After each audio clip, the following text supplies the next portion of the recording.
So, what are your thoughts on the new Changeling episode? New Changeling episode? I'll tell you what I think of the new Changeling episode. Oh, hey Countess, something wrong? Something wrong?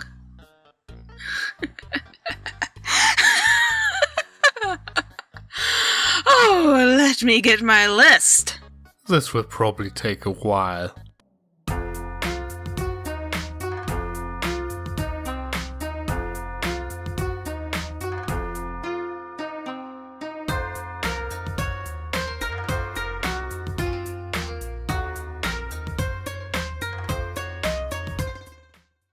To change a changeling. Certainly an interesting episode. When seemingly all changelings save Chrysalis were reformed into Were and back again, people had mixed feelings about it, to say the least. This is actually the first episode in which we get to see how this affected their lifestyle as a whole. I was interested to see how the changeling civilization would express themselves when rebuilding their home, changing from a dreary cave into pretty much anything. Seeing an overgrown shell of their former home, not a good start. It seems to me the most effort put forth was rebuilding the throne for Thorax. Well, repairing a giant castle like that does take some time, though it is most likely meant to represent how the changelings changed themselves. This place used to be in the middle of a wasteland, and now nature came back to this forsaken place. And since changelings are pretty fairies now, it probably meant to show that they are in tune with nature. I would still put more effort in putting a roof back over the throne room. Well, in any case, this episode was somewhat foreshadowed in Triple Threat as Thorax mentioned his brother and other renegade changelings. My biggest issue with this episode actually is that Thorax conveniently managed to convince all those renegade changelings to join him off-screen thanks to Amber's lesson in assertiveness. Well, that certainly is a lot of wasted potential. I agree. Thorax dealing with a small-scale rebellion would have been an interesting episode to see. But my main question is, why did these renegade changelings stay? I mean, if they thought the Hive was better off feeding off love and under Queenie's rule, why didn't they leave to find their queen? That is also something that bugs me. Though, to be fair, maybe Thorax is not aware of how many changelings left after he took over, or how many are scattered all over Equestria. I actually would be somewhat surprised if the changelings had only this one fortress. I think it's somewhat reasonable to assume that there are still many changelings out there that follow Chrysalis, but the way it is presented seems very sloppy. Or it's just sloppy writing by assuming that all changelings just happen to stick around at the same place. Of course, this is assuming Chrysalis is the only queen. For all we know, there could be hundreds of secret hives hidden around the world, with a network of alliances between the queens. Of course, I'm just getting my hopes up. The show would never go that far with the story, hence why I hang out in fanfiction land. Well, to be fair, we were surprised before. This is the season in which we finally met AJ's parents after all. But yeah, let's take a look at the newly reformed Changeling Society. And oh my god, this is kinda stupid. How can they change from fearsome, love-sucking bugs to hippies that have a literal safe space? The amount of rage this knowledge gave me left my bookstore in a complete shambles. Poor Sparky is still cleaning up after my tantrum. But yeah, the changelings turning into ugh. In short, they look nicer on the outside, but they are still jerks, especially when it comes to their brethren who didn't go through the metamorphosis. And how dare someone make them feel uncomfortable? I'll show you uncomfortable, you pastel rating.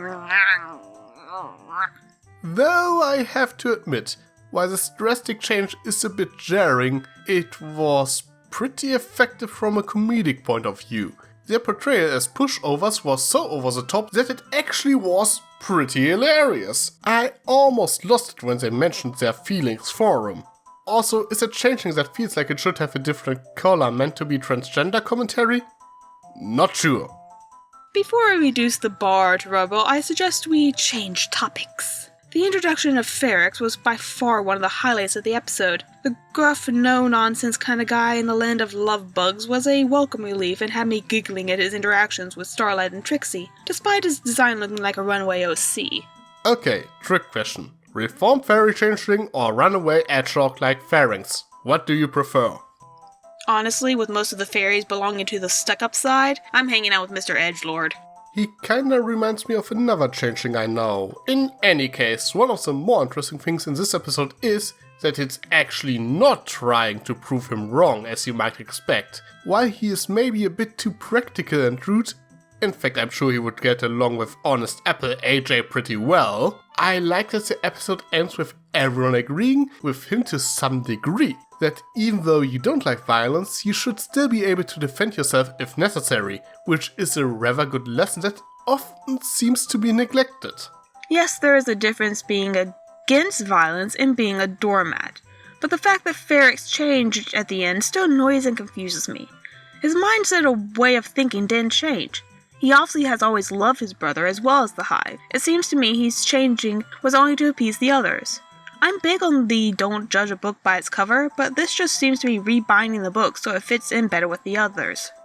Well, to be fair, the transformation apparently requires the conscious act of sharing love or something like that. We saw that in Two Way and Back again. Ferrex slowly started changing as indicated by his wings, but he immediately transformed as soon he actively shared his love.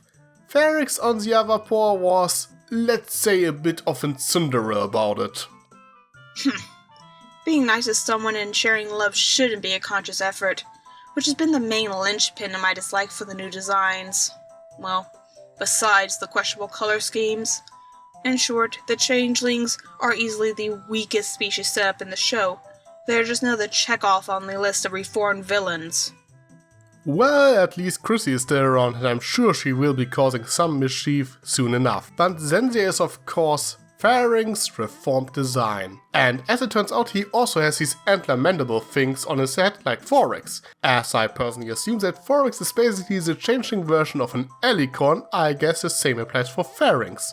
And actually I like the idea that Ferrex is basically the Luna to Ferrex Celestia. While ponies are ruled by royal sisters, changelings now have royal brothers. Despite my gripes, this can at least lead to some interesting story ideas. Of course, I'm not holding my breath. The writers have not really impressed me with the changing thus far, but with Season 8, we might have hope. True, but what I really like about Ferrex is that he doesn't pull a complete 180 after he was reformed. He is still the same lovable jerk inside, even if he now looks like a pretty fairy, though I do like his darker color scheme. Yes, the darker colors do look good in comparison to the pastel vomit of the others. At least my knee-jerk reaction to gag has lessened over time. I guess exposure therapy does work.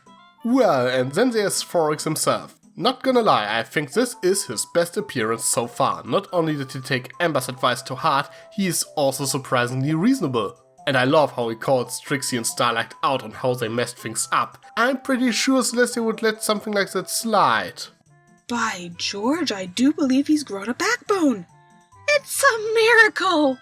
Now, one thing that kinda irritated me is that Starlight brought Trixie and not Spike along. I mean, I liked Trixie well enough in this episode. She was hilarious as usual, but I think it was a bit of a wasted opportunity to let Starlight and Spike spend some time together. And frankly, this would have been the map episode Spike deserves. Unlike in Triple Threat, where it felt kinda tacked on. Yes, if this was a map episode, it would have a little bit more weight to it, and it wouldn't be Spike cleaning up yet another mess he created, just this time with a magical artifact telling him there's a problem. I expected this to be a map episode regardless. After Starlight and Spike being caught, it wouldn't be so far-fetched that Trixie would also get a chance to prove that she can solve some problems.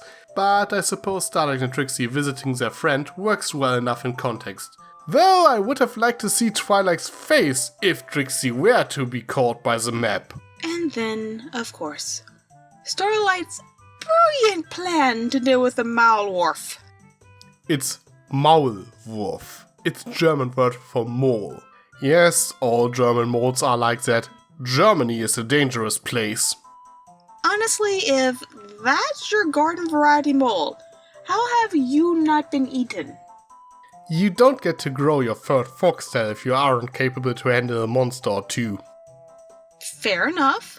But yeah, Starlight puts a bit too much trust in Ferrex's abilities. Why would she ever think that one changeling alone could handle a monster that is apparently a threat to an entire hive? That's just dumb. It wouldn't be so bad if she had a backup plan like dealing with the Maulwurf herself. Despite how the episode portrays it, I'm pretty sure Miss Overpowered Incarnated here could handle it. That's why you don't put your most powerful characters in situations they could solve in an instant. Yeah, with Starlight being this magical prodigy, I'm not buying the whole thick hide thing. But how it was defeated in the end was pretty clever and shows that Ferrex isn't all bronze, but there are some brains in there as well. It was kinda entertaining to watch in the end. In any case, perhaps the one thing a lot of people complained about, or at least pointed out in jest, is Starlight's apparent hypocrisy because she considered Ferrex a lost cause. Wow, people sure like to call Starlight a hypocrite. I don't know why we're going with hypocrite. I'm more interested on why she gave up so easily. I mean, this is the same pony who stole an ancient time travel spell, studied Twilight and her friends, and waited around for who knows how long to set in motion her plan for revenge. She seems like she would have a little bit more patience than, 2 failed attempts to convert someone to a different way of thinking? Heck, she brainwashed an entire town before! Did her reformation take away those skills of psychological understanding and persuasion? Well, the obvious reason why she gave up so quickly are the time constraints in a 20-minute episode. Though I think a small 2-minute montage, maybe with a song, would have done the trick. Besides that, one defining character trait of Starlight since her redemption is a lack of self-confidence in everything but magic-related issues. Not to mention that she is overall still rather inexperienced with the whole friendship thing, despite what Twilight thinks. Starlight, honey, I know you want to be good, and the path of evil is a slippery slope, but please, regrow your backbone. A little bit of self-confidence isn't an evil thing, it's how you use it. A confident former villain isn't a bad thing. Starlight also seems a bit stupid this time around, epic speech notwithstanding, but then again this made Ferrex calling out even funnier. And with that being said, let's wrap things up. Overall, Ferrex was by far the best part of this episode, and I pray we get to see more of him. How the reformed changelings are being handled, I'm not a big fan of. Turning a race of shapeshifters into these hippy-dippy love bugs had my eye twitching. Starlight and Trixie do great work off each other, and their interactions on screen are awesome to see.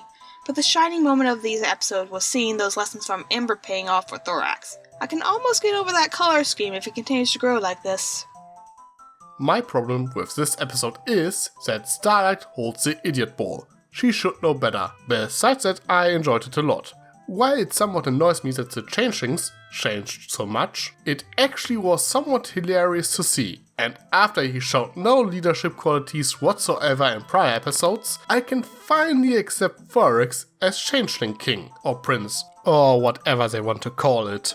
Not to mention that I think Ferrex is a great addition and I can't wait to see more of him as well. But what about you? Did you like this episode? Anything that bothered you? What is your opinion on the Royal Changeling Brothers? Let us know in the comments. Also, Countess, I still think you should give that sharing love thing a chance. Just give it a try, you might like it. Dork. Sly as a fox, you got me under your spell. But you know I'll never tell that I know you know so well. Sometimes you can be too smart for you're